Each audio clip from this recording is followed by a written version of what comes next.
tonight, eh?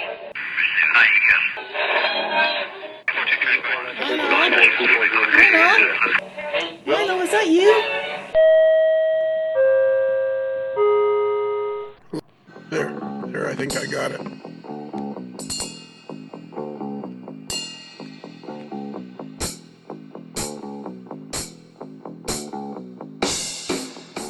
Okay, so Bruce, do you know what this is?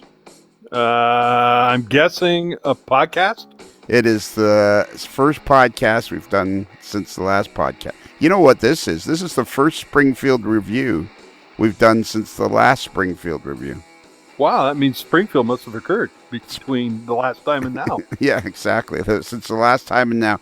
And we have a stellar cast. What we did, we invited everybody tonight that was at the Springfield train meet or intended to go to the train. Yeah, I was going to raise my hand and say, wait a minute. All of those of you who intended to go but didn't go. Yes. All right. So from left to right, we have Boston Joe Cummings. Howdy.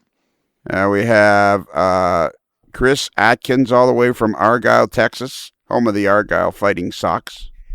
What's happening? We have little Mike Wachowski, who's freezing from Green Bay, Wisconsin, home of the frozen tundra of Lambeau Field. Hello. I wish they were. Speak up, Mike. Hello. Is that better? No.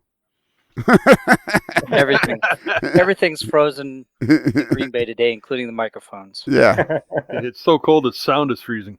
It's clear. It's clear. It's just quiet. Really? Let me try. Yeah. Yeah. Why don't you try something? Go ahead and try something there, would you? It's so cold the bits won't carry out of the state. Yeah, the bits won't carry out of the state. And then we have Jordan, the occasionally employed producer of the live streams, and Bruce, the moderately agitated mailboy who had every intention of going, but unfortunately was unable to go. Give the Bruce. Lots and lots and lots of people were asking me, "Where's Bruce the mailboy?" Really? Lots and lots of people, to the point where by the middle of Saturday afternoon I was just agitated. I would just scream. Oh, so you were Lionel, the agitated host? Yeah. So then I was just screaming at people. He's not here, okay? See, maybe we should have got a life-size cutout to take and put in front of Joe's booth there, or Jim's booth there, then it would have been okay. That's a great idea. Yes. We could have We'll have that in the back in case I get a wound before the next one. Yeah. So tell everybody what happened so I don't have to tell anybody ever again.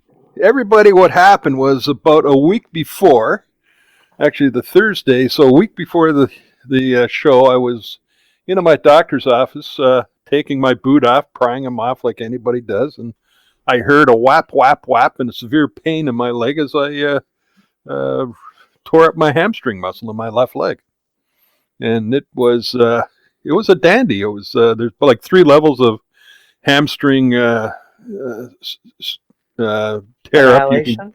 Annihilation. But it had 3 levels, and I was at the top of the second level before it gets to the point where each end detaches from the bone and it rolls up like a window shade. So I was in quite pain and discomfort and couldn't really get around. And I saw the doctor just before we were supposed to be leaving, and the recommendation was stay off your feet and limit walking. And the last I checked, Springfield being about 9 acres of building is pretty much on your feet and walking. So I went on the 15-day DL just to try to get my hamstring together, but it is much better now. I've been a couple physio sessions, and just in the 3 days since I saw my therapist on last Friday, it's really made quite progress. So it's getting there, but she said it'll probably take 2 to 3 months to get back to 100%. Wow. And we just don't know when, as is customary with the AML, we just don't know when last Friday was. Yes. Yeah. The date of the injury was 2 weeks before the Springfield show. Okay. And the date of when you went to the physiotherapist was the Friday before the Friday before the Springfield show. Yes. There you go. Okay. So people can use that time stamp as a reference. Yes, they can. All right. So, what did everybody do? Who had the most fun? Little Mike Wachowski. Was it everything you expected it to be? Yes, and then more. It was unbelievable. I still can't believe how huge that place is. The first day I walked 5.5 miles, and the second day I only did 4. But Did you really? yeah, Holy was- mackerel! crazy. I mean, it's just I don't even know how to describe it. I mean, it was Was that your first time, Mike? first time there. Oh, yeah. So you walked in and went, mouth gaping open and wondering, where am I? Have I reached nirvana? Pretty much, yeah. At about 2 p.m. on Saturday, I was exhausted, so I went and talked to Lionel for a few minutes, and then I Well, yeah, that will get you excited. All right, I knew. As soon as he said it. Yeah, as soon as he said it. I walked into that one. It's Yeah. another Lincoln Homer. But after I got done talking to him, I ventured into my third building of the day and kind of briefly looked through it, and then it was time to go home. So it was definitely an experience. Or did you have a Fitbit or something that you were wearing to tell you how far you'd walked? No, my phone keeps track of it. So Oh, okay. I forgot to look. I wonder if I could figure that out now. You probably It was could. a long ways. I walked a long ways. yeah, I was tired. Holy cow. I'm glad I didn't start till 10 on Sunday. Yeah, it slept in. Yeah, I know. They started on 10 on Sunday so that I can sleep in. Right, you and me both. Yeah. So, what did you think, Joe? So, what did you think of the show, Mike? So, like, it was overwhelming? What was the most exciting thing you think you saw? I really enjoyed was that big Fremont layout they had over in the Mallory complex. I Right. thought that was pretty neat. I never really seen a Fremont layout before because there's probably some around Wisconsin, but they don't go to any of the shows that I go to. So that was pretty cool to see. It was huge, wasn't it? It was. I was impressed. And what I really liked about it was that you could go around both sides of it. It wasn't like a regular modular layout where you just walk around the outside where you can Right. see this one from each side, which I thought was pretty cool. Right. So, somehow they had it set up where it kind of went out in fingers or something, and you could walk down both sides of the layout. Yeah, it was really cool. And it was huge. Did you see it, Joe? Joe? Sorry, I was on mute.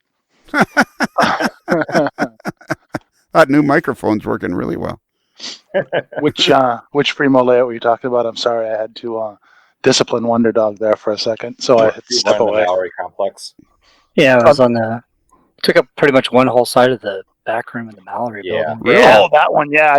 I saw that it was there. I didn't get a chance to go over to it this year, but it's been there in years past. And that thing is gigantic. Yeah, I probably spent a good hour looking at it. It was pretty So, is cool. that the same? Is that in the same place where we had the hot dog? Yes.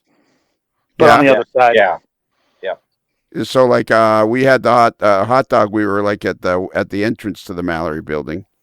yeah. So completely on the other side of that building, towards the back wall. Okay. Yeah. It's in Yeah. the same side of the building that Rapido sets up in, and that's where the vehicle 187 vehicle club is at. Oh, they were way back there. Is Rapido in there? Man, Rapido's kind of Yeah. Rapido doesn't have necessarily a prime spot then. Well, they're right next to Woodland Scenics, and Oh, really? Okay. They're near All the right. hot dog booth. yeah, Yeah. they're close to the hot dog booth. Yeah, yeah. Then there was quite a kerfuffle on Saturday. Didn't they run out of hot dog buns or something? Oh, don't get me started on running. So, what about you, Chris? What was your? Oh, you know what we should talk about is Friday, going to the Franklin in South Manchester. That was amazing. that was definitely a treat. That was exciting. That was amazing. yeah, it was. You should have been there, Bruce. I was killing myself every time you jokers were posting pictures. I was Yeah. slamming my head into something hard in my office. So other than that, as far as the show goes, it was a lot like last year's show, which of course was my first time, so that kind of took that newness off. But I think the thing that's most exciting about the show is getting a chance to talk to all the manufacturers. So Yeah. I talked to Jim Scores for a while on Sunday before we left. I talked to and funny, your name never came up. I don't know what that was about. Okay. No. Mhm. And then I talked to guys working on the JMRI guys that are working on the LCC, which was pretty cool. And I talked to, that's not really manufactured, but they were set up with the railroad circuits guys, which are manufacturing a lot of the LCC boards. Right. I talked to the guys at the Crap. Yeah, the sound guys. I'm having a brain fart. The ones working on the throttle and the command station. And, ESU? Nope. Soundtrack? The WoW sound guys. TCS. The WoW sound Oh, guys. okay. Yeah. What are they doing now? Well, they're doing. They came out with a couple throttles that are pretty neat. That just will interface like with NCE and stuff. And they've got like a LCD display on the top of them. It's pretty nice. But they're also coming out with a command station that's got LCC built into it, which is going to be the first one of those. What is LCC? That's the NMRA's kind of next generation. It's not really a DCC replacement, but it kind of goes past DCC and gives a lot more, bandwidth and functionality and growth and potential and lots of things. But I talked to Jim Scores about that not that long ago, a year ago or so, and he said it was a solution looking for a problem. Well, I guess it just all depends. So none of Jim's. So it's a direct replacement to the NCC cab bus. So that's. I'm sure he would just soon not have to replace the cab bus. It's Right. mostly a signaling solution. So all these other things are kind of add-ons. I would agree that those are things looking for a problem. Solutions look for a problem. But the signaling stuff is pretty interesting. Pretty dead on. Good solution. Guys are really going ahead with that. That LCC thing. It seems to be catching on. I don't understand it at all, but it seems to be catching on.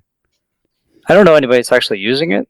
I've seen the demos of it. I've seen the hardware. I've heard about people using it, but as far as actually having any first-hand exposure, I haven't seen it. So I don't know how much it is catching on, but somebody's doing it, I'm sure. Well, hopefully having this hardware available with it built in will help move it along.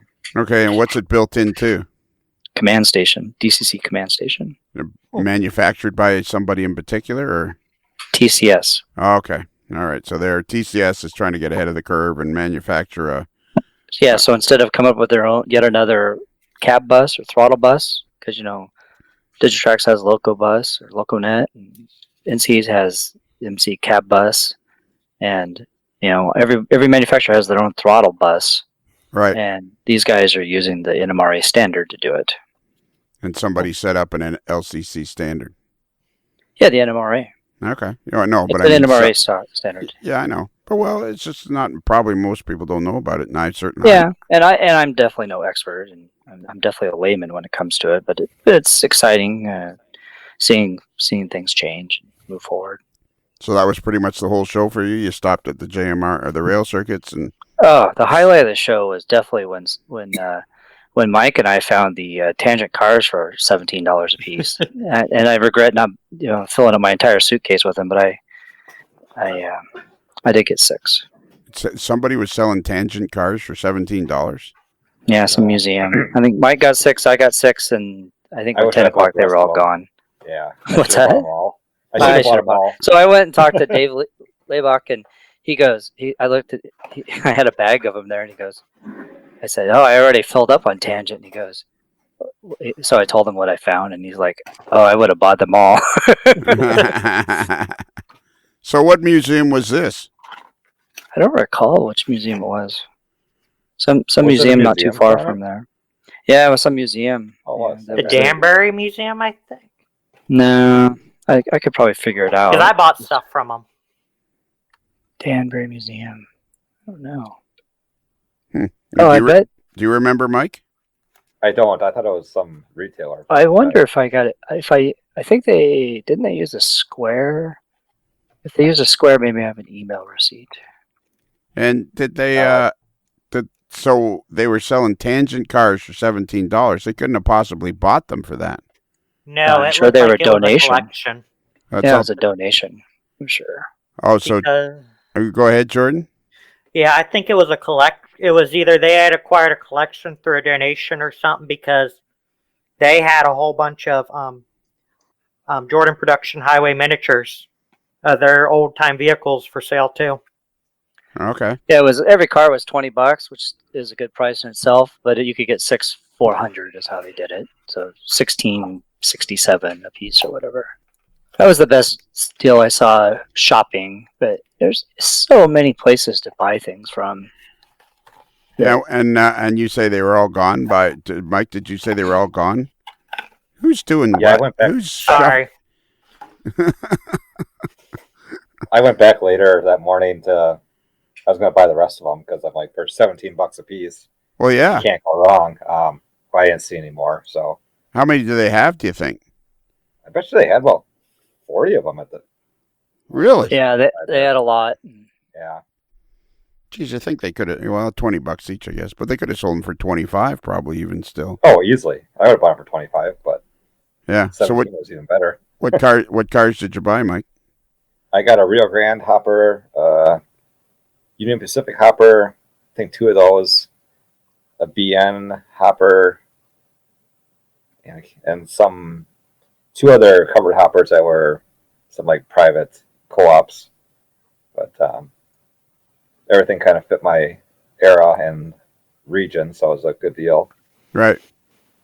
That's pretty cool. What else did you see? What else did you see, Mike? That I mean, you must have just been like, what did you went into the Better Living Center first, did you? I did, yeah. And Also known as home base. yeah, Right. it's the biggest building of all. Well, Yeah. actually, I think the other buildings build bigger. The one with the Fremo. Well, yeah, Mallory's bigger. Yeah, Yeah. but more vendors and whatnot are in the Better Living because it's all vendors and well, Right. there's a few clubs, but it's a higher class. It's a higher class neighborhood, the Better Living Yeah. Center. Yeah. Yeah, Better oh, Living you know who Group was is in the packed Better Living cheek to Center? jowl. you know who was in the Better Living Center? Blaine Hadfield. I finally got to meet Blaine, Yep. and that was cool. It was fun talking to Blaine. Jordan and I spent some quality time with Blaine. Oh, you Yeah. did? Yeah, Jordan was working the booth. Jordan was working the booth. Oh, somebody's just come into the studio here. Excuse me, we're trying to do a podcast, ma'am. Oh, sorry. I think at the wrong door. All right. Wait. Is that Joe? Are you Kaylee? Is that Kaylee? It's so dark in I here. think so. We're just working off 140-watt bulb.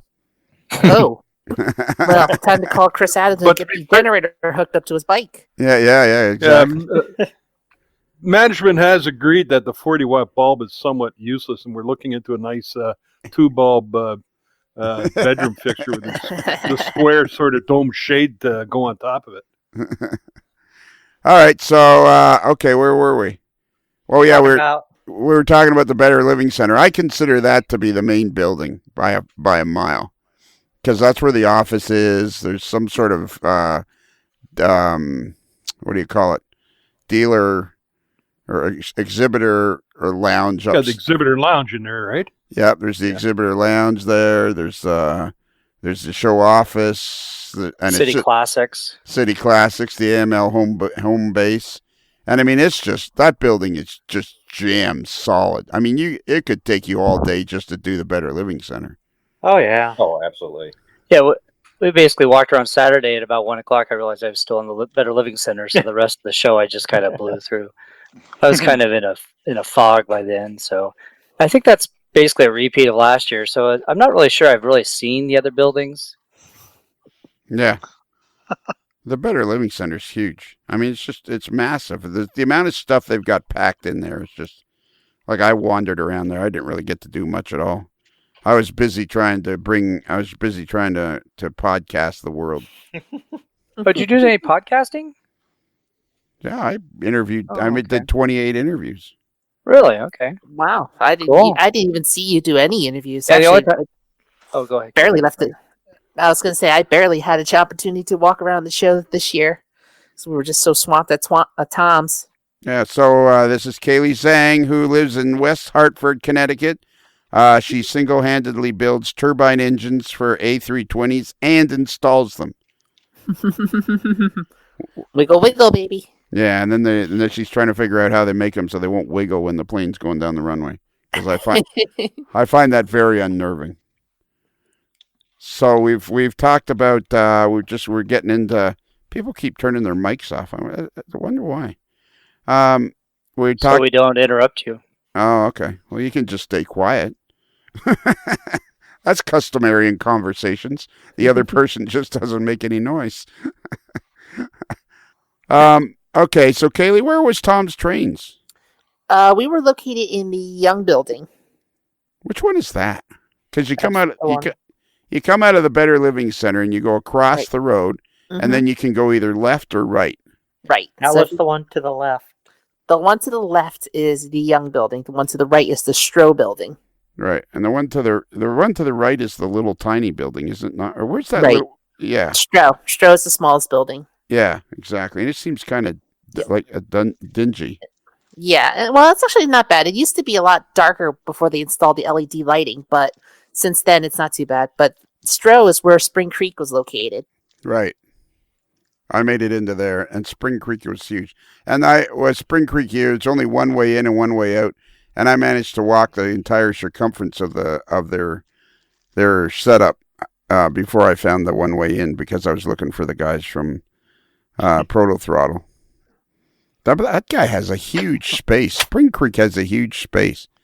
Can you imagine they load that up and unload it pretty much every weekend, it seems. The amount of stuff they have. Oh my God, it's unbelievable. This is a very strange conversation because there's 7 of us here and only 4 of us are talking. Yeah. All right. All right. So we went to Franklin and South Manchester on Friday. And what'd you think of that, Jordan? That was amazing. I can't wait to go back again next year. Yeah. Yeah. Yeah. Oh yeah, this was your first trip. Give us a little highlight of your trip because we kind of helped you arrange your trip. So you and I met at the Buffalo airport. Yeah. We met at Buffalo.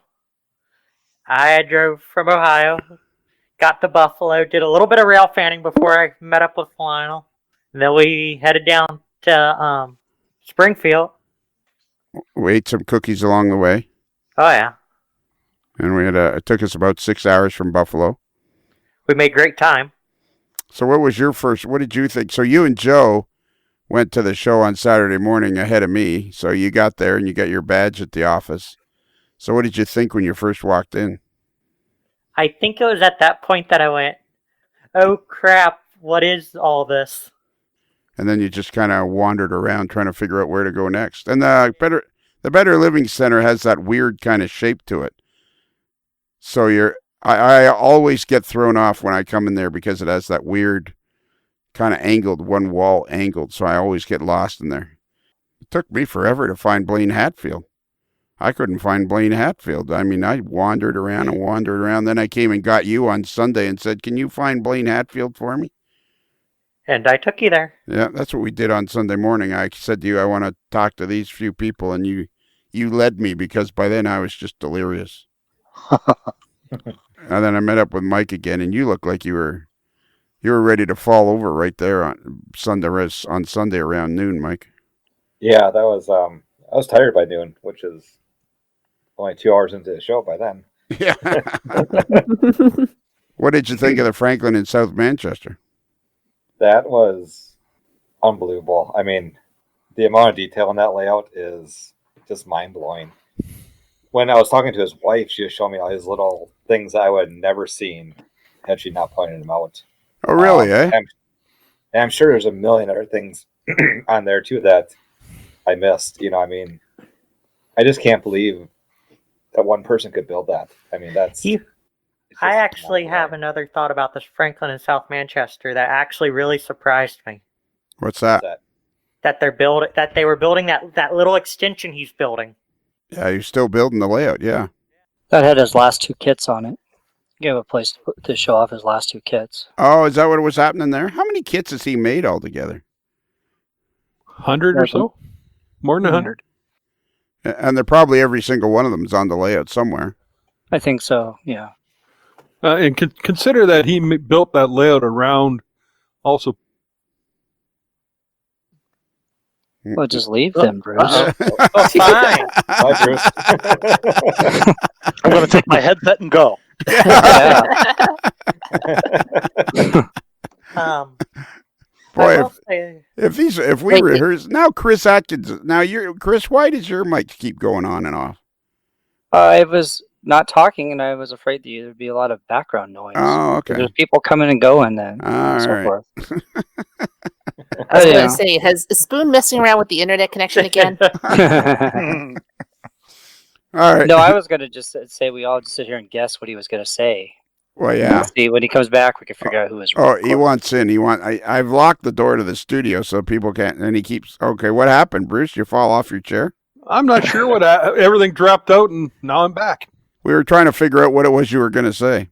I was saying that we were talking about George Celios and Franklin, South Manchester. Remember, he was building that in between his time putting out the Fine Skill Miniatures kit, so it Yeah, wasn't he like said. full Did he time on say that. when we were there? I think I'd heard this before. Basically, worked on assembling the kits for 9 months of the year, and then worked on the layout for 3 months of the year. And I'd asked him about the area where the newest part of the layout is, and he said that was all assembly tables when he was going gangbusters.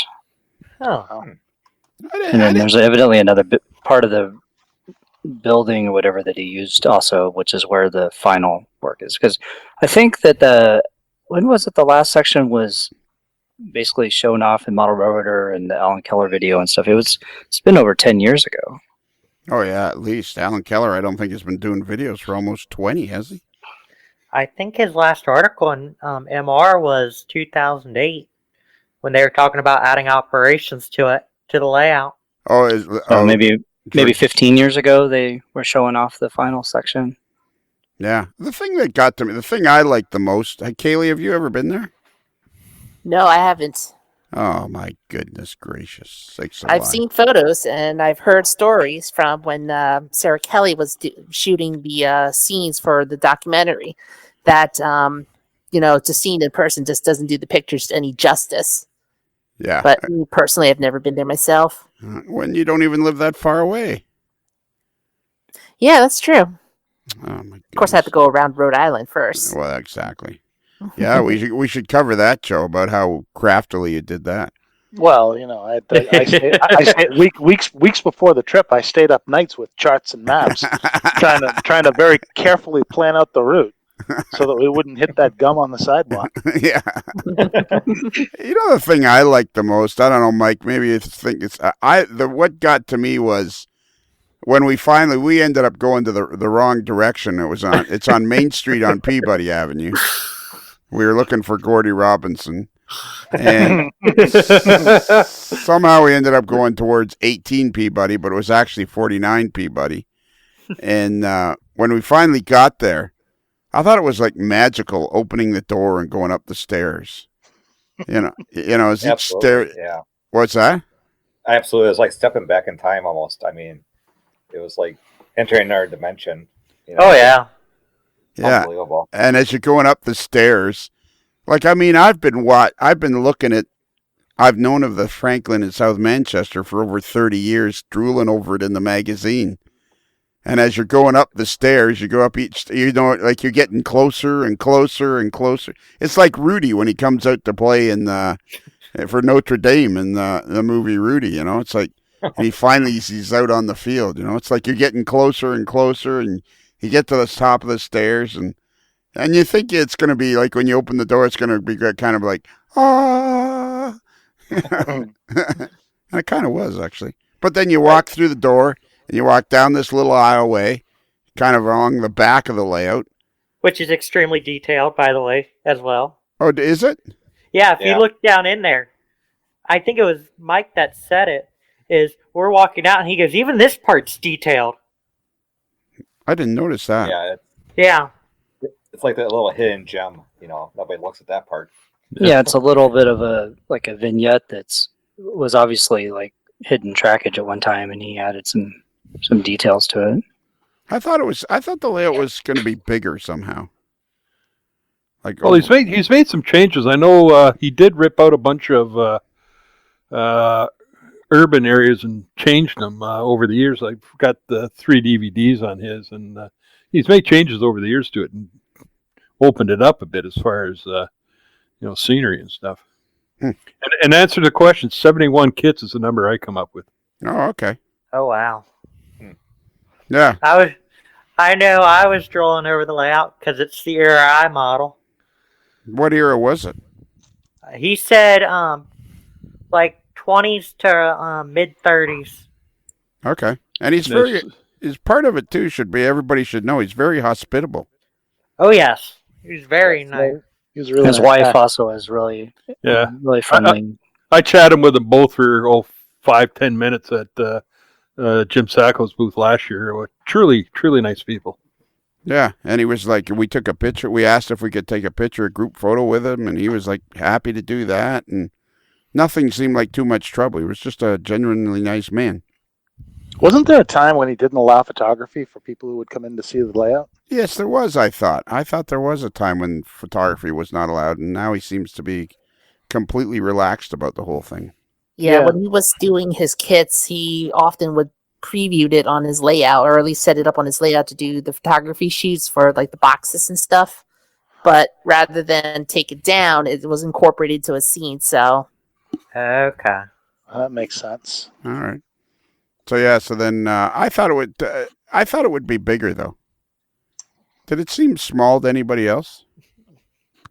Yeah, now that I think about it, it was like when you look at the layout on the magazines, you're like, this has to be a massive layout. When you get up there, it's like, it only fills up one room of an upper floor. Yeah. It only fills up one room. Yeah. It was like what, 25 by 25, maybe. Yeah, that's Maybe, yeah. No, I mean it was a good size. Stuff was jam packed everywhere. The only thing that I found was a little cramped was the aisleways. But then I find aisleways at the supermarket a little cramped. I found I was ducking a lot I think from digging my dome. In 1970, it was 23 by 35 feet. Yeah, Sorry, not 1970, 2007. Where the hell did I get 70? apparently it was a good year. Yeah. Yeah. In 1970, the Philadelphia Flyers lost out in the first round. Yeah. So it was 20. What did you say? 2007. I'm looking at a track plan Right. from Model Railroader. What So size? it's 23 by 35. Oh, it's okay. I would guess that. Yeah, 23 in one direction. Yeah, that sounds right because it was longer one direction than it was wide. Yeah. So a nice 3-car garage. Yeah, it was like you just thought, man, that layout, it was just huge. And then or the amount of stuff that is in it, it's overwhelming. It's like going. I'd like to go again because I just kind of stared there in disbelief, kind of going, I don't know where to look. What That's how I you found feel, like. surprising was that I had never. I've not seen the book for his layout, so I've only ever seen photographs in magazines. And one of the things that had kind of disappointed me about the layout before going to see it was that there was no countryside scenery, or so I thought. Yeah. That whole back left section as you're looking at the layout was all countryside, and I was like, oh, that's pretty cool. Yeah, that was the last section he finished. Was that one? Oh, really? That part was the last part. I mean, that was done 10 years ago or so. And he only started it in 85. And he said, I was asking him, and he says, yeah, they were having the NMRA convention in Boston. So whenever that was, I started a year before or 6 months before or something. I mean, when he's working on it, he must just go like nonstop. Unbelievably diligent about how it does. And the middle section was pretty wide. But I thought I read somewhere we had some sort of scaffolding or something where he laid on scaffolding or something to work on parts of it. He made the comment about because somebody asked, and it was somebody from our group asked, so how do you get to the back of those buildings back there? And he goes, oh, I can get up on top of the Valiants. On the Valiants? Okay. Yeah, and he has hatches there where he can reach down into the middle of the scenery. Wow. Really. Yeah. I'd pay $1 to see that. Oh. Yeah, I'd pay at least $1 to see that. Anyway, so then how long did we stay? About an hour and a half? Yeah. Right on an hour. It was What? 1 hour because our meter was about ready to expire. Oh, okay. And then then we asked him where to go eat, and he gave us a recommendation of Guidos or something. Or up and Galanova. yeah, up and around the corner across from the Knights of Columbus. So then we went and ate lunch, and then we went to Chris Adams' place. Yeah, and I got that was actually, they're two different extremes, but they're both amazing to me in their own right.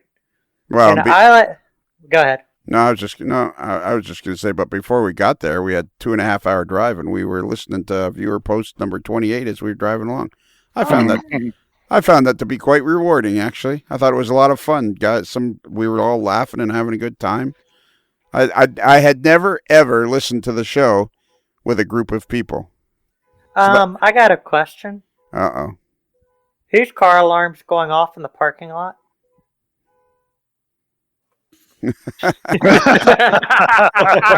That's a very good question. Somebody stopped it anyways. Well, Chris is still on mute, so maybe it's him. It's not me. Oh, okay. So then we drove along and we listened to Viewer Post Viewer Post Vacation Cruise 28, and that was fun. We listened to that for a half an hour, 40 minutes, and I thought that was just a hoot listening to. It was like watching a movie screening or something. It was my first time ever listening to any of the podcasts with anyone else but myself. It was like a mobile listening party. It was a mobile listening party. It was a lot of fun. I really enjoyed that. And then, so anyways, Joe, you spent hours and days working on charts and maps, and we went around Rhode Island. We got perilously close, but we avoided actual entry into the state. Yep. And then we got to Chris Adams' house just after 5:15, 5:30, something like that, and we drove right up, and he has a beautiful layout. Oh, yeah. Yeah. Absolutely gorgeous. And the lovely Debbie was there, and she'd made brownies, and we had pizza, but his layout is in, what is it, 3 or 4 rooms, Kaylee? Essentially it's the basement that's been divided into 3 rooms, yeah. Yeah. And yet when you're walking around, it doesn't feel like you're walking from one room to another. Right, exactly. And the way it's constructed, it is very insular. So when you're working in, like, say, town of Essex, you're kind of isolated from Hartford, Middletown, and all the rest of those other towns because they're physically in another room, but it also gives you that sense of isolation because it's not there. Yeah. And he's terribly concerned about doing scenery. We need to get him doing scenery. It's a beautiful room. Beautifully, the aesthetics of the room are beautiful, and we enjoyed that greatly. I liked his train room upstairs too. Oh yeah. Oh, you guys got to visit that. Mm-hmm. Yeah. Yeah. We had to go up blindfolded. Yeah. But it's above the garage. This beautiful room above the garage where his workbench is, and where they do the every Thursday or most Thursdays they do the cataloging of the New Haven. He calls it NERSA, whatever that is. New Haven Historical and Technical Society. Yeah, NERSA. And they do the cataloging of photographs and slides. Him and a group of guys. Have you ever been part of that, Kaylee? No, because usually his op session ties in at the same time. Okay, all right. So yeah. So then we did that. We hung out with him. And then I got a ride in the Mustang. Oh, yeah, Chris, you didn't go with us to that, did you? Chris is on mute. Has he left? Chris is gone. He's left the studio. I didn't see him slip out. So then I got a ride in the Mustang, which was very cool. He was going to let me drive even. But I felt like I was too tired, and I thought it would really put a crimp in the weekend if I smashed up the Mustang. Yeah, wrap it around a hydrant wouldn't be a good thing. Yeah. I seriously had to observe the speed limit to keep up with you guys. I know. Oh yeah. I had my foot to the floor. I know. He pulled out of there, and man, he just charged along there and got right up to the speed limit. I never knew a Ford Expedition could go that fast. Was it downhill? Wind assisted? I caught up to what I assumed was you guys and stuck to your rear bumper like glue. And then it occurred to me as we were pulling into a parking lot and driving around that if that wasn't you guys, whoever's driving must be terrified that they've been followed the last 20 miles by a black SUV. Yeah, that was a sweet ride you rented for us, Joe. It was the party bus. Beautiful. A gigantic, brand new Ford Expedition. What was that? About the size of a 3-ton truck? Yeah, something like that. Once I got into it. It was huge. The thing was huge. And then They are massive vehicles. oh, It was nice and roomy. The last thing that I wanted to have happen was to have all 5 of us jammed into like a Kia Soul or something like that. Hey, don't talk about Kia Soul. in a bad No, way. Kia Soul. The Kia Soul is a fine vehicle as long as it's just one person driving, or maybe two people occupying it. But Could have been a Prius. that's true. True. Well, there's actually the Expedition actually has a space in the back to carry a Prius as a spare vehicle. In case the car breaks down. Yeah, but then you could only carry 4 people. yeah, it hangs off the back like those yachts that have Yeah. a dinghy. It's an automotive dinghy. Yeah, dinghy. So then we went to, where did we go then, Kaylee? So then afterwards, you guys came down to visit the New Haven Society of Model Engineers layout clubhouse. New Haven. Is everything around there called the New Haven something or other? Yeah, pretty much. This is all New Haven territory All right. So what's it? New Haven Society? of Model Engineers. Right. And it's basically our club meeting space. It's also your club layout. And it's also the club layout. And that was pretty cool. You guys had a train. Yeah, I had a train running. A very cool helix. An oblong helix. Ovular helix. Oh, it's an ovular helix. Is that what that? Basically an oval. Yeah. Yeah. It was very cool with a 1.8% grade all the way up. So how long have you guys been working on that layout? We've been chipping away at it. I mean, when I first joined, that was maybe early 2013-ish. None of the first deck was there. A lot of it was mostly just legs and structure for the eventual first deck. So we finally got the layout mainline completed on the first deck to the point where you can run a train. I want to say maybe about 2 years ago. Okay. It's been in progress since 2013. We're now 20, so it's a good 6 years or so. And you guys decided, that's the original. The thing that I found interesting was that, like, you've been in that space for how long? I want to say at least early mid 90s, 94, 95-ish time frame. And then 5 or 6 years ago, you decided you were going to rebuild it? Yep. We decided as a club to tear it down because what was happening was when it was built originally, it wasn't really built to any sort of cohesive standards. Everyone kind of went off and did their own little thing. And it became problematic to troubleshoot the layout. It became problematic to get sections of it running and not or know what exactly, hey, there's a pair of wire that's hanging around. What's it doing? Right. So Lou, who came to the club before I did, he was the only electrical person. He just got to the point where it just wouldn't work. He got fed up and it was not worth troubleshooting. So we, as a club, collectively decided to demo the layout and then actually vote on elements and aspects and standards that we want to try to adhere to. And then we set about designing the new layout based on that survey we did early on. And yet you built it on the original benchwork. Most of it, yeah. A lot of the lumber ended up being recycled, but there's a substantial amount of new lumber as well. But like some of the original benchwork still stands? Mm-hmm. Wow. The superstructure, like the legs and the girder. Yeah. So you built it in exactly the same footprint, basically. In essence, yeah. We changed some things around so that it ended up being more of a walk-around design rather than a walk-into design like the original one was. Okay. But yeah, it followed very similar to the elements of the original layout. Simply, like you said, it was already there. Why tear it down when you don't have to? Right, and you have a rule about something to do with the city. It can't be fastened to the walls. Right. So the unique thing about us is that even though we are there, we're leasing the building for like a dollar rent or something like that. The town actually owns the old train station, and it's used as the adult education center, or English as a second language school, that type of thing.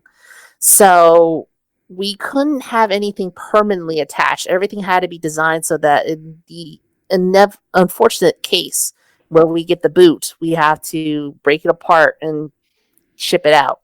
And the benchwork kind of reflects that too. I don't know if anyone explained that to you, but each benchwork was built kind of like a little module so Okay. that you could take Okay. if the time comes to be, we could take a Sawzall and just zip it up.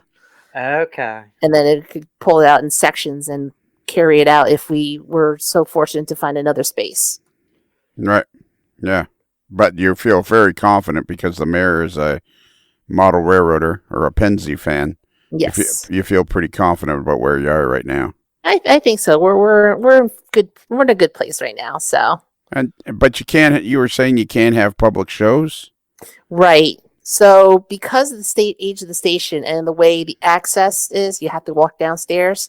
There's no easy ingress and egress for ADA compliance, American Disability Act compliance. Right.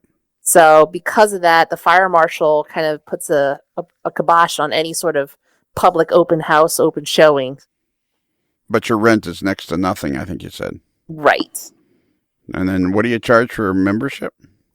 For a member, there's two levels. There is the associate level, which is like $5 a month. And that basically gets you into the clubhouse and be able to work on the layout on Friday nights. The next level is a regular membership, and that's $10. And that brings you the benefits of being able to work and play at the layout, but also be active with the club's direction and I don't want to say politics, but basically the operations of the club. Right. Hmm. Do you have politics there? Yeah, it's a club. You probably get to vote if you have the higher Correct. level, right? Yep. Mm-hmm. Yeah, I thought you had said when we were talking, Kelly, that it was you could vote and you could run for office for stuff. Yep. Mm-hmm. Exactly. That's at the regular membership. The associates, like I said, you're just kind of there to participate and help build, but not really necessarily take a leadership position. Yeah, basically you're there to build and run trains. Right. Mm-hmm. Hmm. And we which is had fine. Some people are okay with that. For a long time, we had Lockheed Martin, which is here in Fort Worth. Used to be General Dynamics. They had a model railroad club, and it was interesting because you had to be a Lockheed Martin employee to basically have a voting membership. But they had an associate membership too, which just about everybody I knew that was part of the club was that non-voting. And it got to be kind of strange actually because the majority of the members were non-voting members. But unfortunately, they eventually lost their place because they tore down it was in the Lockheed Martin Recreation Association, and they tore it down and fracked it. So then, so that's what we did on Friday. So we were all exhausted by the time we got back to the hotel. Although we did. Some of us. Go ahead. Some of us were. I know we had a couple wobbly pops. Yes, we did. We stayed and we sat down in the hotel lobby. That was fun too. Sitting in the lobby, visiting with people. That was actually a lot of fun of the weekend too. There's just the weekend was basically nonstop. Pretty much. Yeah, it was just go, go, go. So then Saturday morning. So Mike, you had a ticket to get in, right? Yep. How long was I How long was the line? I think I was in within 5 minutes. It wasn't too bad. Yeah. It moved pretty quick. And did you drive in? I rode in with Joe and Jordan. Oh, that's right too. Yeah, because we all stayed at the same hotel. Yep. Did Joe charge you? Nope. Yes. He was kind enough to haul me around on Saturday. See, what Mike doesn't know is that I actually paid the cab fare that Joe was charging for Right. both of us. Yeah. There you The problem is all you knuckleheads got into the tour bus before I had a chance to put the fare box in. go. I like that new microphone you got, Joe. Is it working? I All can't right. hear myself. Ah, that's sweet, buddy. That's a lot better than what you had before. Oh, good. And today I bought you a new one too. Oh man. You're Well, gonna- if I ever get fired, I'll still be all set. Yeah, yeah. You'll be able to have like 5 people on right out of the box. Yeah. So, Kaylee, you guys were so busy. So that's one thing, Kaylee. So how busy did you think the show was? Well, I know the final figures, so So do I. But how busy did you think it was? I think we were probably on par with where we were last year. It wasn't to the point where it was you couldn't move around, but it definitely was. You could tell it was a full house. Yeah, I thought it was busy, and yet the paid numbers were, what was it, 17,155 or 54 or something? 17,000. Stand by. All right, standing by. 17,154. And then the total population of the show, because of all the people like the vendors and exhibitors, the total population was 20,000. It's 21,004. 21,000. So the 21,000 people paid one way or another. Right. You were As far as general public it was 17,000. right, but as far as actual people, it was 20. Right. Total population was Yeah. 21 and change. Yeah. And who put those numbers out? Like who put those numbers out so fast? Because it's only Wednesday, the day after the show. How'd those numbers get out so fast? Usually with the ticket counter, they're tallying, and we have a general sense based on the number of passes sold from the clubs and vendors of how many people they're coming. So we're able to add those two numbers together. Really, the only wild card is the attendance at the gate, but because most of the ticket sales is only a single point in the entrance to the Big E, they are able to kind of have a fairly quick record. By Saturday evening, usually we know what's the Saturday numbers. Okay, when you're saying we, do you belong to the Amherst Railway Society? That I do. And how many members do they have? Huge. I've actually never counted. I know there's a fair amount, and And so John Sacerdoti, he runs it, and so the NMRA is so guarded by their train show numbers. I don't think anybody still knows how many people attended their national train show. It's a secret for some reason or other, and yet you guys are so free-flowing with the information. Do you know what the thought is behind that? well, we're a nonprofit, so in many ways we're kind of we're required to at least have that information somewhere. So is the And- NMRA, by the way. Yeah, okay. I realized that after I said that. But in any rate, I think for us, there's no, I can't speak for John, but I don't see any shame of hiding what's the number. I mean, this is truly a spectacular event. It's a well-known event, and it doesn't help anybody to be secretive and just No. be I guess I was just really, really impressed when I saw that the numbers were published either yesterday or today. I was just really, really impressed by the whole thing myself. Hey, Kaylee, I have a question. So the people that were like sitting at the doors, making sure that people had badges and stuff and selling tickets, are those all volunteers and are they all members of the Amherst Club, or it's a how does that all mixture. work? It's a mixture. I'm not sure. I know some of it. I believe the grounds provide some people, but for the most part, they're all volunteers, and it's the volunteer corps is a mixture between Amherst members and ground members. Yeah, I mean, and how many of those people wouldn't actually pay? Because I know, like Jim Sacco, he gets passes and he has to pay $10 each. I think he gets 2 passes, and any others he has to pay $10. Oh, really? I didn't know that. That's interesting. Mhm. Okay. Yeah. So we all owe Jim money. Well, you owe money. Speak for yourself. Yeah, so I think you get 2 passes or something with every Yeah, I believe you get table or something. I want to say 2 passes, and then every pass thereafter is it's a discounted rate. It's not the full 15, but it is. No, it's $10, It is I think. some money. Yeah, I think it's $10. Yeah, I think that's what it is. It's $10, and well deserved. Because as John Sacerdoti said, it all goes back to charity. So you really don't want to get in for free when you think of it that way. You should be quite happy to pay the $10 or $15 because they send all the money out to charity. Right. Oh, yeah. And Yep. that's the one thing I think we still fall short on is advertising that. We don't hype it up enough. So that's probably going to be a mission that the marketing team, which may or may not be me, just saying it, just throwing it out there. We're trying to get that message out there to encourage the attendance and to encourage the people to kind of not necessarily leverage the connections to kind of get a free in. Right. Yeah, exactly. I mean, I'm quite happy to, have the $10, spend the $10. I mean, when John explained it that way during his interview, I mean, it's like, it makes perfect sense. Like, why do you want to get in for free? It's all going to charity. Even if you're an exhibitor, it's only $10. It's only $15 to get into the show. Isn't it $25 for a weekend pass or something? Yep. And so now you're going to be helping with the marketing, are you? That's the hope, but we'll see what happens when it comes to discussion time. Oh, is there elections or something, or do you just muscle your I don't way know. in? I'm kind of muscling my way in at the moment, so Kaylee, yeah, Kaylee, you understand? You know that engineers are not marketers, right? yeah.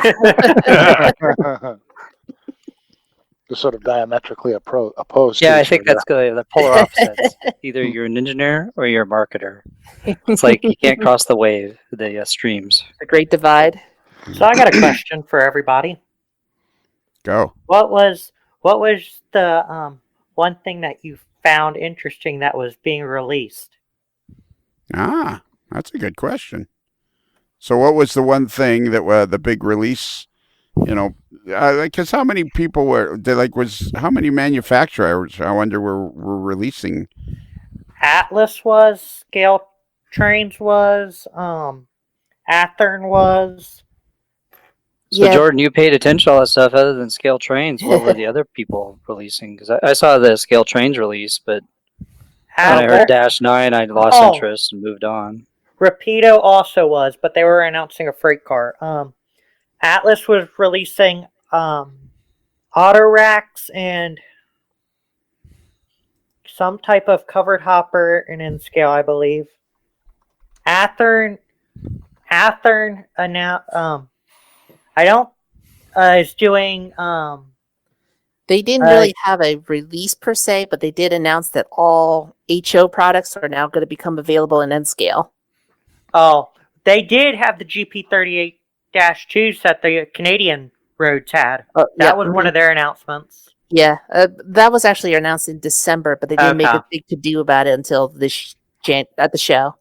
Kaylee, if you're going to help publicize the show, you should just hang around Shane Wilson, because somehow that guy manages to get the most excitement going of anything.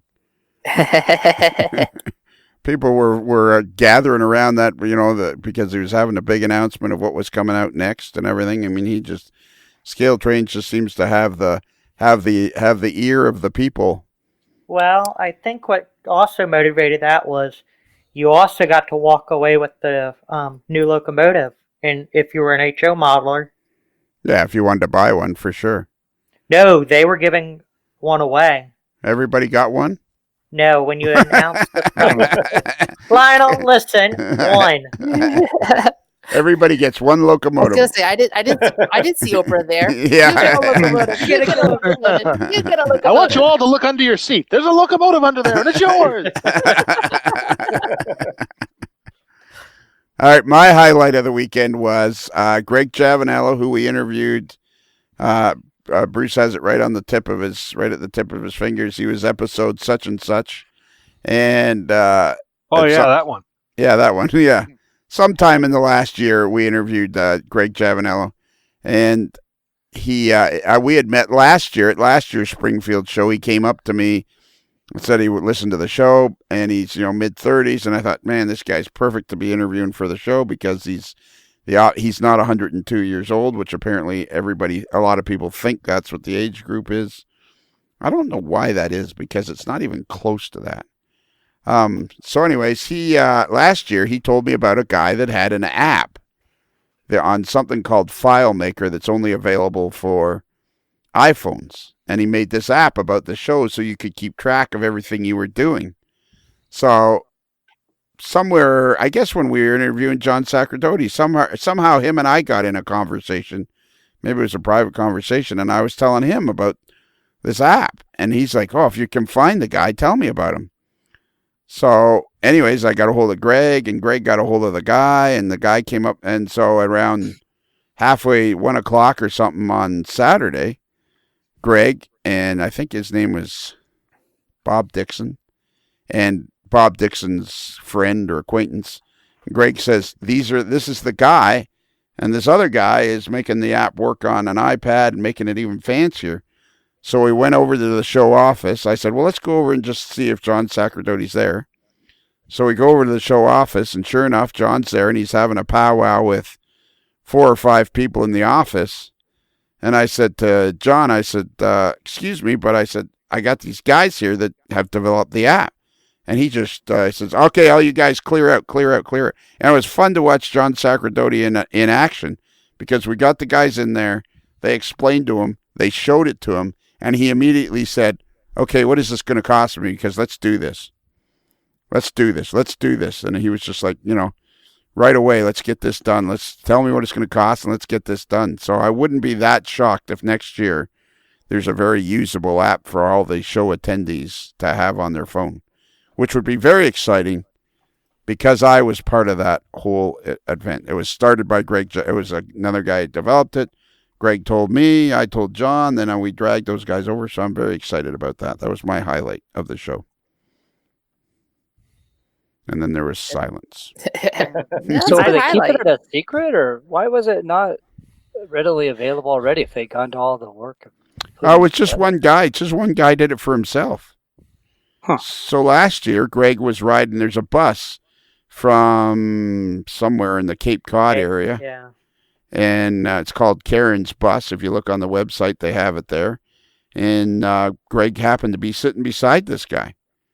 And he shows Greg this app, and then he tells Greg how to download it.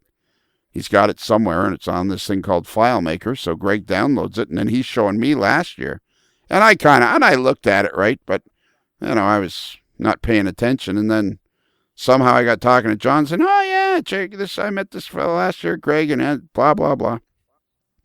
So then John wanted to know it. So it was never done intentionally for the general public. It was just this guy did it for himself, basically. So FileMaker is an old Macintosh database that was eventually bought by Apple. It's owned by Apple. There's an iOS version. Yeah, it's like So- a version of Access. Yeah, a little bit, yeah. That was the first thing I said to these guys. Oh, well, FileMaker's an old Apple database. So I just think that's Macintosh interesting. database. So it must be an iOS only. Yes, it was an iOS-only app, but then they had in tow another guy that was going to make the app usable for both types of operating systems. So then John was like, okay, tell me what it's going to cost, and can you tell me what it's going to cost? And if it's going to cost this much money, let's do it. Let's get it done. So if it exists next year, you can thank yours truly for being part of one of the catalysts. And I'll be waiting for you to come by, Chris, and thank me. So you're going to personally autograph their iPhones or iPads, big marker right across the screen. Thanks. Now that's a good idea. I got a nice white paint marker. Yeah, That Lionel, would work perfectly. yours truly, Lionel Strang. Happy railroading. Here you go. That's a great idea, Bruce. That is I get the occasional one out. yeah. So that was my highlight, and then I visited with Blaine. And then I had another lady come up to me who's a stewardess for Southwest Airlines, and she's a model railroader, so that was very cool. I think her name was Tracy. Anyways, I interviewed her, so we'll hear that somewhere along the way. You had the picture up on the page there, didn't you? Did I? I don't think so. I think she shared it to one of the Facebook pages. Oh, what page? Blonde woman? Yes. Yeah. Where is it? It's either on Fans or the Modeler's Life one. I thought I saw it there. Oh, okay. I did see it somewhere. I'm going to scroll through Fans and see if I see it. There's a picture of all of us. We had a good turnout for our group photo. Oh, yeah. I think that was one of our best group photos yet. Oh, I know what we forgot to mention. What did we forget to mention? One of the amazing things that happened. What was that? 3 AMLers got their superfan status. Oh, yeah. That was another thing. That was That was going to be my highlight. Yeah. A That minor was up leaguer there. getting its wings. Yeah, minor. Yeah, and yeah. So what did you there was think? plenty of swearing. So what did you think, Kaylee, when I handed that to you? I was totally blown away. I was not expecting it at all. Well, here's a little heads up for you. If you take a lot of pictures of yourself with a dime stuck to your nose, Yeah, you're flirting in the superfan territory. Yeah. If you create a new place to stick a dime and take lots of pictures, you'll probably become a super fan. There you go.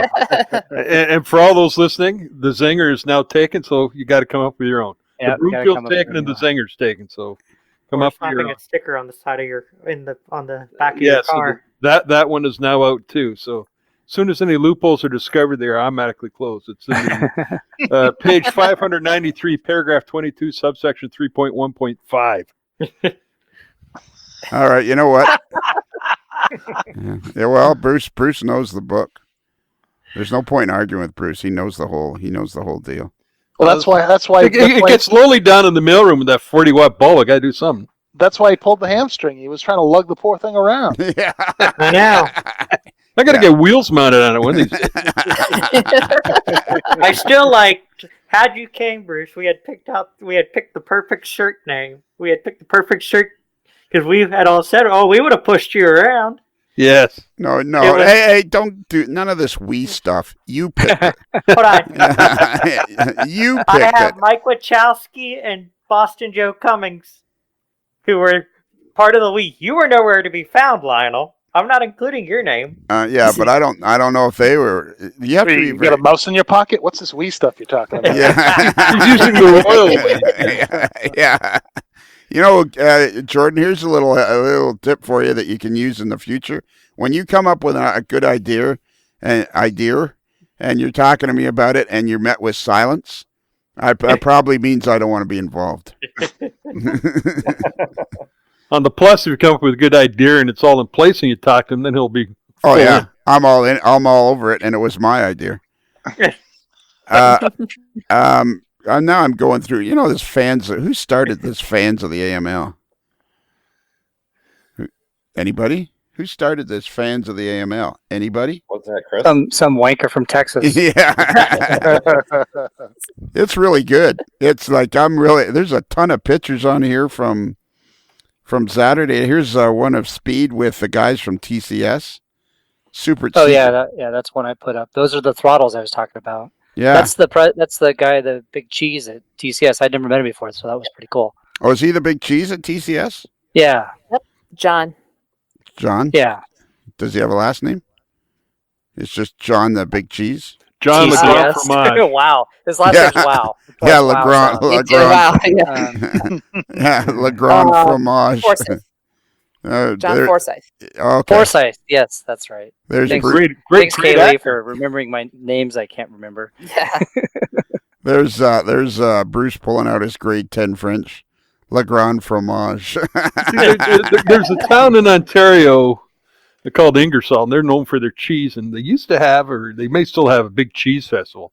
And I always thought they should have a mascot like a big wheel of cheese and call them Legrand Fromage, but it never came. Now there's some pictures here of somehow me and Jordan and Joe, we ended up showing up last for the dinner. I don't know how we managed that. So there's Got to pictures. build the excitement, man. You know, there's pictures of know. us arriving. Oh, there's a good, and Michael Peterson and Scott Thornton were sitting at the one end of the table, having a grand old time. There's some good pictures here. Christina took some pictures here of the dinner. I should save all these. I don't look very happy in one of these. There's a lot of pictures of the top dog trophy. Yeah. Yes. Mhm. Well, somebody else needs to tell that story. I should. Well, Tom Jacobs, I don't know if he was the instigator, but he showed up with this large box and made a presentation to Lionel of a very nice trophy Yeah. with a hot dog on top.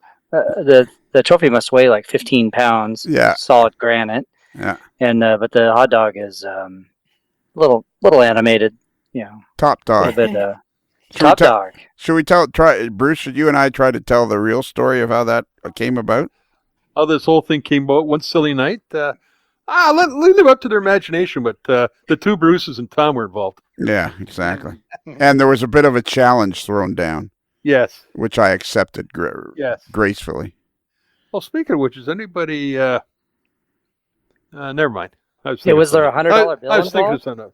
No, there's no $100 bills. Okay, because usually when Lionel's involved in a challenge, there's a No, $100 no. bill involved. No, he was made some comments about something, and we said okay, and there you go. That's not then now we got to tell people the story.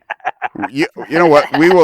We will tell it together, and your version and my version will differ. But let's see if we can make one version. Who's got their finger on the bullhorn? Yeah, no, there's no. So we're doing this. I told my version of the story is told with some angst. This is the way I tell my version of the story. So we're doing viewer posts vacation cruise number 30 or 31. Something like that. Yes. And it's me, Bruce Kelly, Bruce Wilson, and Tom Jacobs. Yes. And we're going along quite nicely. Quite nicely. I was happy. I thought it was one of our best. It may have been the best podcast we'd ever done in 4 years. There was smooth sailing. Oh, it was great. And I was relaxed. It was great fun. And then somehow we got to some place and we started talking about, because I had just come back I had been at Walt Disney World just the day after the marathon. And I was talking about how all the marathoners are walking around Disney World with their medals. Like, oh, look at me. I'm a fit person. I just ran a marathon and here's my medals. And there's all these people walking around with their medals. And then, so from that, one of us, I think even it was me, I said, now that's what we need for the modeler's life. Achievement medals. We need some sort of an achievement medal that we can hand out, for best bowler or... So while we're doing viewer post vacation cruise, you guys start looking for achievement medals on the internet. Yes, we did. And then all of a sudden, Kelly starts laughing like a schoolgirl. Yes, he did. Yes.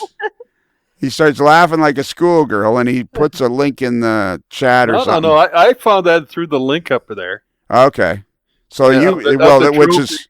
And then Kelly saw it, and then I think Tom saw it, and you found it. What the hell are you guys laughing at? Yeah, that's right. Showed the picture, and there was much guffawing and childish humor and stuff like that involved with it. Because, you put the link up. Yes, you put the link up, which I'm always happy when you do that.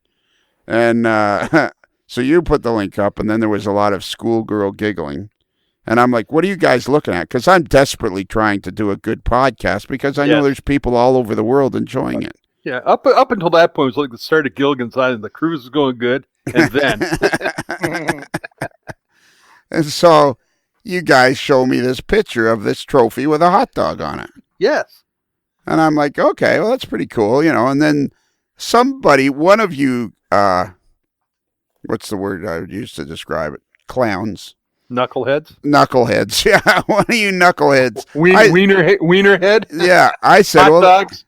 I said, this is a great trophy, man. That's a great trophy to give out. And one of you guys says, I said, man, I'd put that on my desk or something. And one of you guys went, you'd never do that. And I went, yeah, I would. Yep. And the next thing you know, money was sent to Mr. Jacobs, and there you go. Yeah, but there's a little bit more to the story. So you guys were going to buy the $15 trophy. And I'm like, no, if you want me to put this on my desk at work, I want something substantial. You want some quality. I want something substantial. Yes. And then I was taken out. Then I left it, and then you guys managed to finish the job off. It's a beautiful trophy. It is. Absolutely beautiful. Yeah, so I won the Top Dog Award. It's something we should give out more often.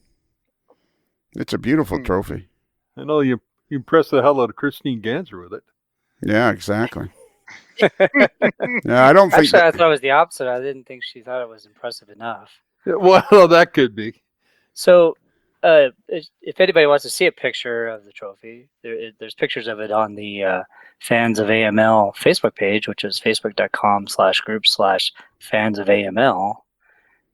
Hopefully everybody's already signed up there. Yeah, we got 130 people on there already. Yeah, so if you put in search "Fans of a Modeler's Life" podcast, it should come right up. We should put a picture of that up on the page, and then people can see what the link. What this fine prize is. No, but I mean, if you put up yes, okay. the link right up there. There's let me. Here's a picture of you holding it up, Lionel. I know. I see that one. It's a beautiful. That's what I've been looking at as we've been describing the story. I'm quite proud of myself. Yes. I'm going to edit that picture. Down from that a little bit is a picture of Tom holding it up and presenting it to you. Yeah. And then on Saturday night, so then when we got the restaurant, I had to give $100 deposit. What'd you say that for? This is a good story. I know. We had to give $100 deposit, so I gave the $100 deposit, and the girl comes over to me, and at the end, and she says, "Okay, you've paid $100 deposit, but your meal only comes to $38 or something like that."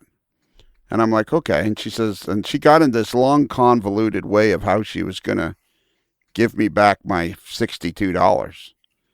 And, I said, "Well, I'll give you a tip." And she said, "Well, there's still going to be some left in there." And I'm like, "Well, yeah, I'm thinking there'll be $55 left." And I didn't understand what she was saying and was pretty quickly losing interest.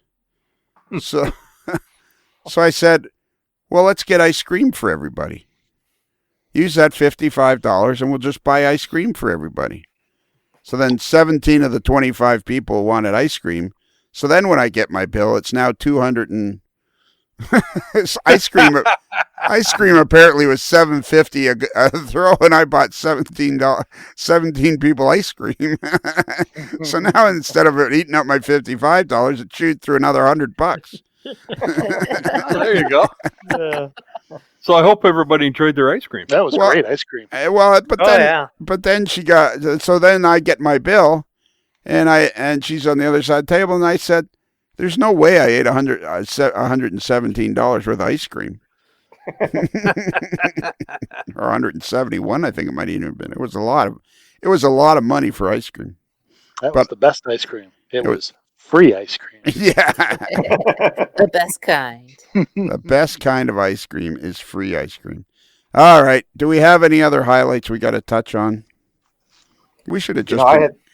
Go ahead. I found one thing that I'll tell a little secret to people. I know. Actually, I got two things. Oh. The first is I found that if you are a West Coast modeler at an East Coast train show and you find West Coast stuff, they almost give it away. Oh, really? Yeah. I picked up a brand new Athearn ready to run SD50 in Rio Grande for $60. Nice. Nice. Like, I've had this thing forever. Just taking. I'm like, okay, do you have any more of them? Because for $60, why not? So that was my little secret of the show. I thought it was a pretty good deal. And then the same locomotive got me in a little bit of trouble at the airport, I guess you could say. Because first of all, I had to buy another bag to bring all my stuff back. I bought too much stuff. But doing a Martin Jenkins. Yes. But as I was going through TSA, of course, my bag gets flagged. Of course, one with the SD50 in it. So the TSA lady is pulling things out of there, and I'm like, just be careful. It's really fragile, And she's looking at it, has no clue what she's looking at. And so I explained to her what it is and whatnot. And she's like, oh, okay, whatever. So the next thing she does is swabs it for explosives, because I'm sure the little motor and all the wires inside of it showed up on the x-ray machine and raised some concern. So that was a slight delay at Boston, but other than that. The box of Cabela's fudge will get their attention too. That's interesting, because I've taken a lot of locomotives through and never had a problem. Really? Yeah, that's the first thing she I bet you actually, if you got swabbed, I bet you just randomly came up, because that swabbing thing is just a random number thing, and if your number comes up, you get swabbed. Or maybe he just looked. Maybe he just looks shiftier than you. Yeah. I know my coaster tag.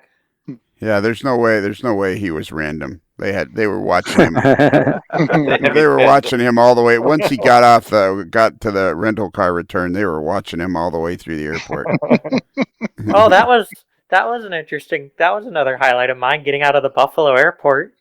Yeah. Well, and it was a highlight for me to find you. I ended up driving the wrong way on the. I ended up going out the inn. The other highlight. Go ahead, Chris. Oh, I was just gonna say, when I came home from Washington last year, and I had just 2 bags just jammed full of trains, including a lot of locomotives. And I took all the locomotives with me on the plane because I didn't want them to go through, the baggage handlers. Oh, absolutely. The problem I had was I had a carry-on, right? But I jammed it so full it pooched out and it kind of ballooned and it wouldn't fit in their little tester thing. But I never had a problem getting the scans. That's interesting. Jordan and I came up with the ideal vendor for next year. This is a surefire moneymaker. Whoever does this is going to walk away with pocketfuls of money. A guy selling suitcases. Yeah.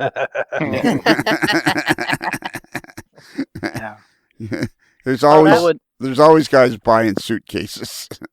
Yeah. So Joe, when we went back to Boston, we ate at I Love Sushi. Oh, really? What'd you And think of it? it wasn't because I love sushi. It was just I love sushi. But Oh, no, that's an old TV show. yeah. But anyway, it was 1 square away from My Harvard restaurant. Square. My restaurant is because I love sushi. And thank you for your business. Yeah.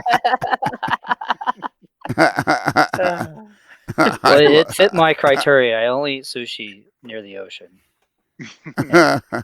I love that. I always That's say- an old TV show. That's a good one, Joe. Sushi got some splaining to do.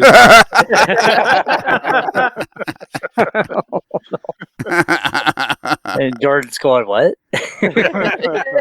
I know what that is. I'm not. Okay. That's totally out of the loop. It was I because if have you a were to- question for all those who attended. We've talked about the proto throttles. How many did he sell? Any idea? 8. Yeah, he sold At the 8. show, I don't know. He said he was at 220. Yeah, I think he Total. sold it. I think he sold 8 all weekend. Yeah, Huh. which is pretty darn good considering. But he was very disappointed. We're going to talk about that on our live stream tomorrow, which I'd advertise right now, but nobody. It'll be long gone since before. It'll at least be a week before somebody hears this. Well, we can always advertise the next one. Well, if we knew when it was, we would, but we don't, so we can't. Okay. tomorrow night. Yeah, it's after stand tomorrow by night. for announcements. Yeah, it'll Yeah, be the it'll be the next one after tomorrow night. But we can say George Bogatuk from Soundtracks wants to be on our live stream. Nice. Blaine Hadfield from Arrowhead Models wants to be on our live stream. So it's looking like maybe every month we'll be able to get some sort of manufacturing person or whatever, somebody on from that's something to do with model railroading that people will be interested on as our guest. We'll be like the Larry King of model railroading. and Poughkeepsie, go ahead. You're on the air caller. And all because somebody was like, "Oh, I can do that." Yeah, that's right, Jordan. You are our producer, and it was you wanted to do it, and hats off to you for pursuing that. Very good. And now you are the occasionally employed producer. I think that's it. I think that's it. I think we've beat everything to death, have we not? Probably come close. Yeah, I think that's it. My highlight was helping with the app. What was your highlight, Jordan? Just being there. Okay. What was your highlight, Chris? My highlight was meeting everybody that I hadn't met before. So Mike and Kaylee and Jordan and everybody else. So that was great. That's the best. That's the best reason to go, I think. Oh yeah, for sure. Connect with people. Mm-hmm. Oh yeah, the people are it's endlessly fun. And who else do we have here? Oh yeah, Joe. What was your highlight? Well, Chris kind of stole my thunder. Oh, I'm sorry. Hey, you want That's to change? okay. You go first. Yeah. and I'll go Let's second. switch seats and we'll revert time.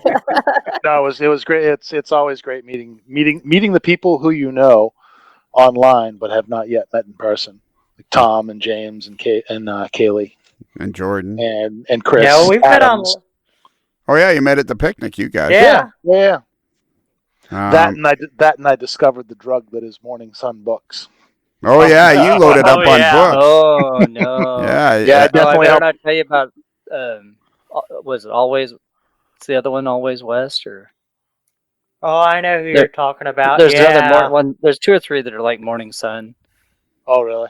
Yeah. Who was telling me? I think it was David Starr was telling me that when a Morning Sun book is out of print, you can get a digital edition for like $20. wow. I'm actively avoiding going to the Morning Yeah, Sun. So website. Morning Sun's did a bunch of digital. They actually did some that started as digital, and then they printed them as paperbacks. I didn't know There's that. there's one that Matt Herson did that I got on the iPad, and then next thing you know, they were selling it as a softbound book, which is pretty cool. But yeah, Oh, you can get a lot of the books as digital. The other thing that that David was saying was that there's usually a bit more content in the digital edition of a book than there is in the actual paper edition. Yeah, I don't know about that. I don't know how much, but I'll tell you though, looking at the pictures in the iPad is there's a lot of contrast. It's a really nice experience. You can zoom in. no kidding. Huh. Finally, a reason to use my iPad. Hey, don't tell the NMRA though, okay? No. We'll just keep that between ourselves. Yeah, All right. Ixnay on that. Yeah, oh, yeah, here it is here. Digital reprints. Oh, that's cool. All right, we're way off track. MNRA, how would that be? Yeah. That'd be a big box of HB pencils. Yeah. Mike, what was your highlight? Well, not to repeat everybody else, but I think meeting everybody in person was great. That was probably the highlight of it. The other thing I think was a highlight was probably George Salios' layout. That was just so neat to see, and the amount of work and detail he's put into that is unbelievable. I can only hope to have my layout look like a tenth of that. You know what I mean? It's just you can't imagine what it's like until you see it. No, you can't imagine what it's like. You there's no point in trying to imagine what it's like until you see it. You can see why the pictures are so spectacular in the magazines because of what he's built there, but to see the whole thing in its entirety in real 3D is really. I would say I have to go back again to even get close to soaking it in. Oh, yeah. Absolutely. Even get close to it. I could go back, no problem. And we've already got another invitation back to Chris Adams' house. So, Bruce, if you can manage to keep from screwing yourself up by next year. Put yourself in a bubble. I will wrap myself up in bubble wrap. And For the next 360 days. yes. Kaylee, what was your highlight?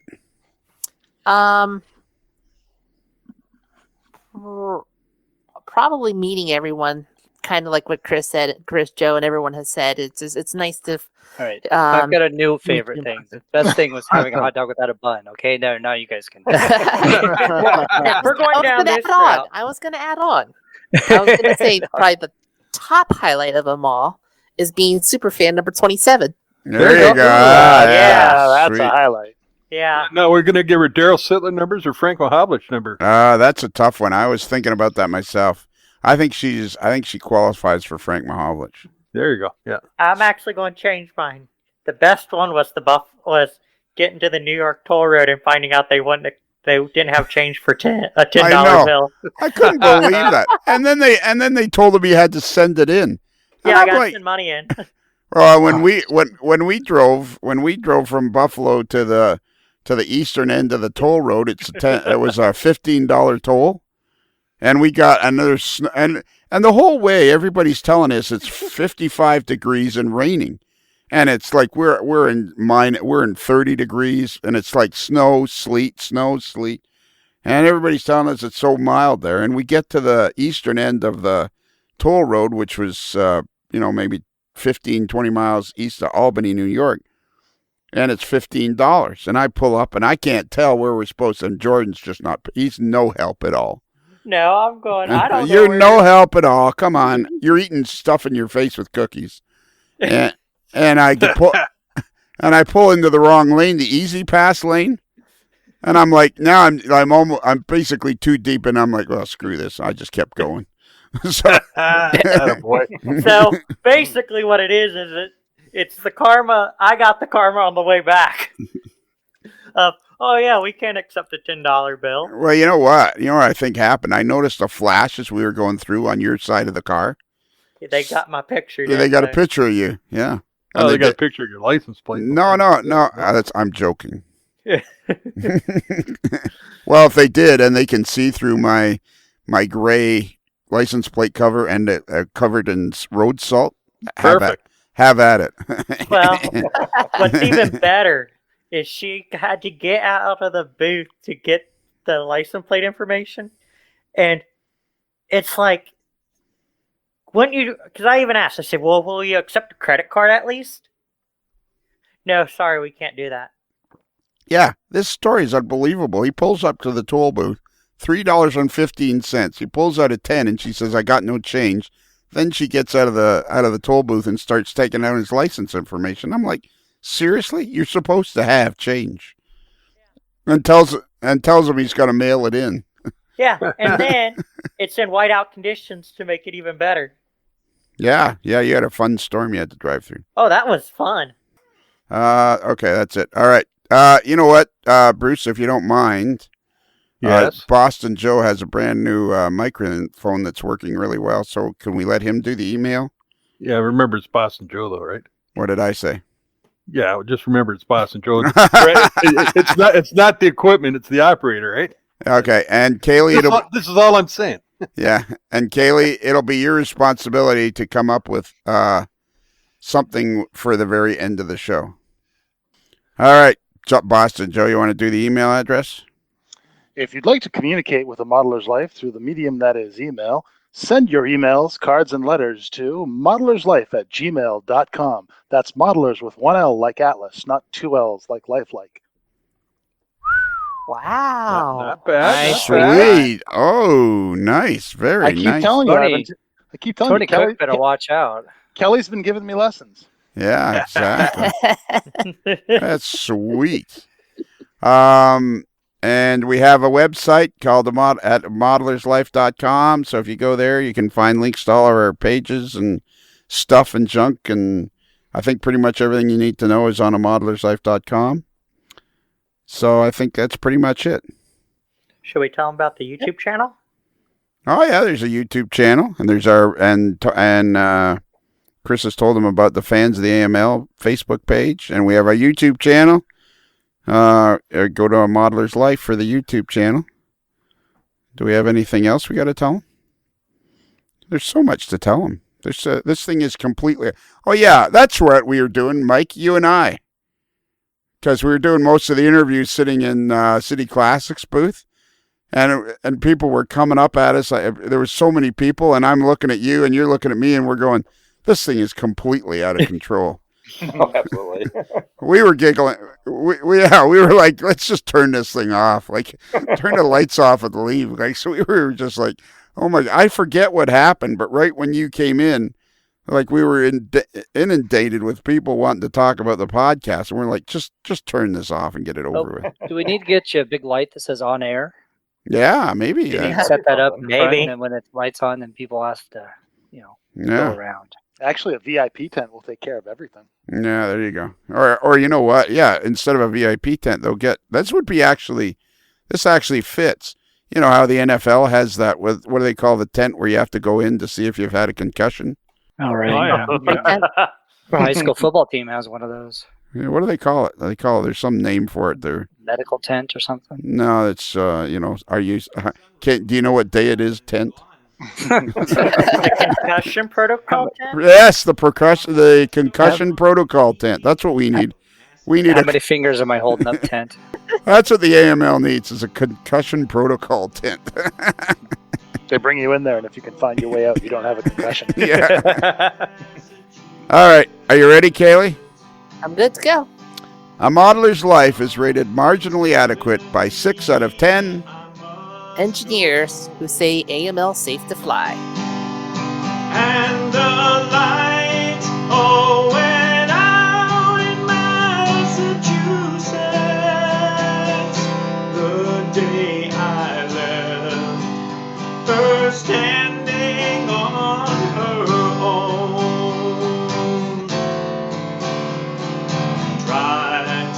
a ride to San Francisco.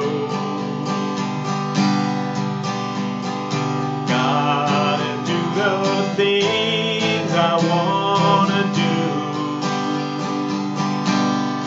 And the lights all went out in Massachusetts.